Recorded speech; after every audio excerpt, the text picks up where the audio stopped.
So we're back here at KEXU 96.1 FM. Tiny, what's up?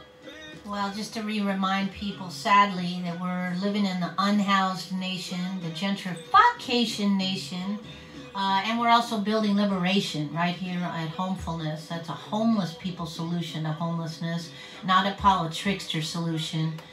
And that, you know, tomorrow, May 18th, Mama D's born day. My mama, Afro-Boricua mama, for without whom there be no me. We slept on the streets together in this stolen nation. Basically, we're going to be launching a different kind of sweep. You know, us poor people and houseless people are being swept every day like we're trash, equated with hygienic metaphors left and right. But us poverty, disability, and indigenous scholars will be sweeping back. So if you're interested in that, you can check out the Face Crack page. You can check us on poormagazine.org, or you can call us at 510-435-7500. At 10 a.m. we'll be congregating at a certain politrickster's house in Huichin, Oakland, and at 12 in the stolen city of Yalamu, aka San Francisco, gentrification city. Again, check us out on FaceCrack if you want to get the info, or poormagazine.org. But back to the politricksters, Scott Wiener. So we happen to have another politrickster. There's just an endless amount of settler colonial hate for poor people. And our comrades at WRAP, that's Western Regional Advocacy Project, who we prop and rep all the time. You can get them at raphome.org. Check behind us right now. A powerful sister from WRAP just wrote a beautiful piece on what we're going to be speaking about tonight, and we wanted to get her on to, you know, speak straight up to me and Leroy about what's going on. Welcome, Coral. Yeah, for sure. So first of all, if you could just kind of give a broad brush of this horrible, bizarre, capitalist law they're coming up with. Both myself and Leroy, as disability and poverty scholars, are really upset in general just because we've had experience with the whole idea of conservatorship and the way it predates on poor people and working class people. But now they're going to be relating it to unhoused people? Right, yeah. So there's this new bill that is making its way through the Senate right now that Scott Wiener wrote with a few other folks, called SB 1045. And so what this bill does is, like, so conservatorship is already a fucked up thing that exists. That means that people can be incarcerated against their will if they're deemed to be gravely disabled according to the state. And so this bill is kind of like comes out of the, like, Mayor Edley's legacy. It's something that he was really wanting to do before he died, and so Wiener's kind of taken up his terrible legacy around trying to incarcerate more and more people. And what SB 1045 does is it broadens that definition to be inclusive of that original definition, but also talks about that people can be conserved if they're also chronically homeless as a criteria. And then how they're defining what chronically homeless is if people, they see people are mentally ill and use drugs, and then they see that they're going to jail often, or going to the emergency department often, or often being put on a 72-hour hold, which is another type of unconsensual incarceration that people can be put on if they're deemed mentally ill. So those three criteria can now, if this bill passes, mean that all folks that are meeting that criteria would be able to be incarcerated for 30 days and then up to a year. Wow. So it's really going back to the late 90s and early 2000s, because a lot of nonprofits in the city, the coalition, was fighting forced treatment. So it's almost like forced treatment, but even worse. Right. Yeah, and it's also kind of like re-institutionalization, right? Yeah. Like after the deinstitutionalization movement, it's kind of like another push on like more metal in the criminal legal system. So one of the questions I have, and I know Leroy had another question. We did this whole body of work on conservatorship and how it specifically is a capitalist project because when you're youth, they've got the whole foster care and separation nation of the CPS to incarcerate our youth and take them away from poor families. When you're an elder in a poor family, they can take the care of the elder away from you and actually then charge back against maybe the one asset you might have managed to keep in this capitalist society, like they did with the Sloan family that we did a whole lot of research about in the 90s. And what I'm interested by is it almost feels like, correct us if I'm wrong, that this is their new way then of figuring out new ways to incarcerate unhoused people. Is that basically the short version? Right, absolutely. Wow. So it's kind of strange because as Poor Magazine, a lot of poverty scholars know that hospitals and nursing homes are kicking out people. So this seems like a circle that's never ending. Mm-hmm. Yeah. Absolutely. I mean, that's the thing. Bruce Allison is one of our poverty disability scholar reporters, wrote about the killing or the attempted closing of Kinder, and then how they just announced that in New Orleans.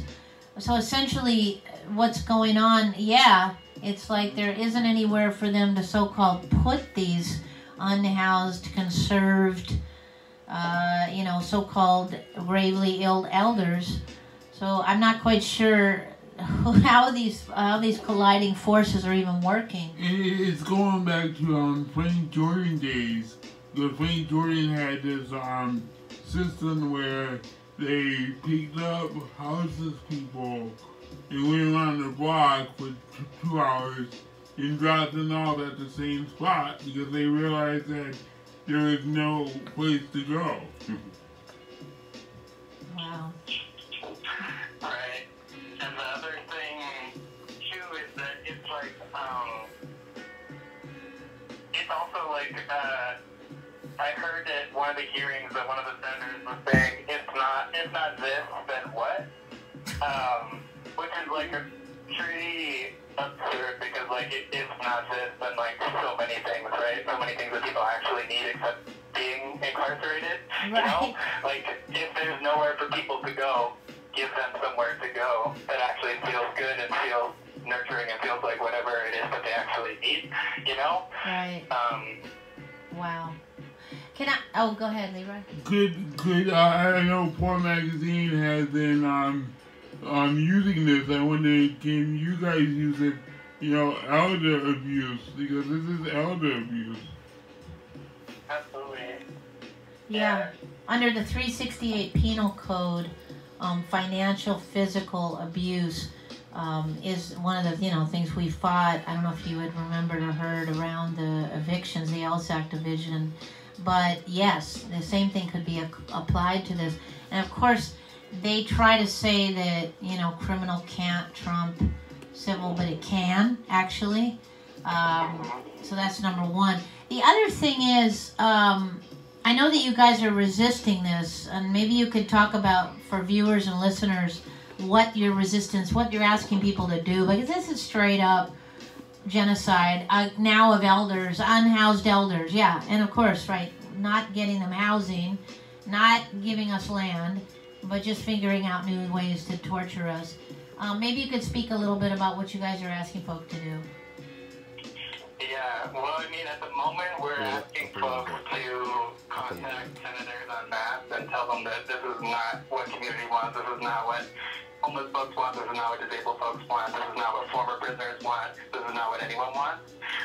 So, like, if you are listening to this and you know who your senator is, you could just write them an email or call them and tell them that you don't want SB 1045 to pass through the Senate floor. at the moment it's in the Appropriations Committee, and then it's going to go to the Senate floor soon after. And like I said, at the moment, there's only one senator in the committee so far who has voted no on this, so it's gotten almost unanimous support. Wow. So at the moment, we're trying to just organize people to put the pressure on so that they can't say that nobody's telling them that they don't want this. And then we're going to escalate from there. Wow. Ooh, this is actually terrifying to me. Is there a website where people can read the history of this bill? Yeah, if you go onto the RAP website, you could read the article that I wrote that kind of summarizes what is happening in the bill. Or you could go onto the California Legislature website if you want to read the actual language, which is really hard to read and in an impossible language. Okay. But it also it talks about some of the amendments that they've made, because clearly there's been a little bit of pressure. So they shifted it to not be just a policy that will apply immediately everywhere, but that they're going to start to pilot projects in San Francisco and in LA. And they have a bunch of criteria around in what way people could be conserved, including that there's housing available.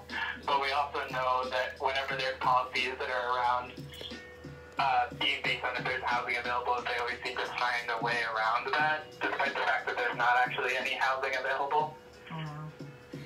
Wow. Okay, well, first of all, also, Coral, I was hoping to ask you anyway if we could reprint your article on poormagazine.org, if that would be all right with you. Yeah, absolutely. And then I'm going to try to see if I can get, we're going to get our little tiny slice on KPFA, so if I'll text you about that, because I'd also like to do an interview there. Just try to get as much, lift it up. I mean, let's be real, hardly anybody knows about it. That's right now, so I think that's your main thing, is let's get this out. Thank you for your work, your powerful words, and your liberation spirit. Seriously, thank you. Thanks. Really, much love. My mom is thanking you also from the other side. It's something we worked on for years. Seriously.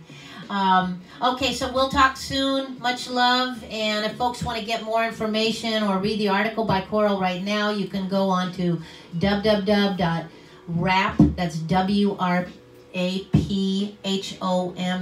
raphome.org. And again, they're fellow poverty scholars writing their own scholarship and doing some powerful, poor people-led research and comprehensive work about all of these settler colonizer laws that are just there to make poor people's lives worse.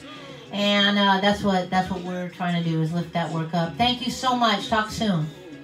Thank you. All right, bye-bye now. So for folks listening, this is probably it for tonight. Just know that we're asking people to speak back and stay alive, and realize that the only thing that we can do is keep our minds focused on liberation. Like that.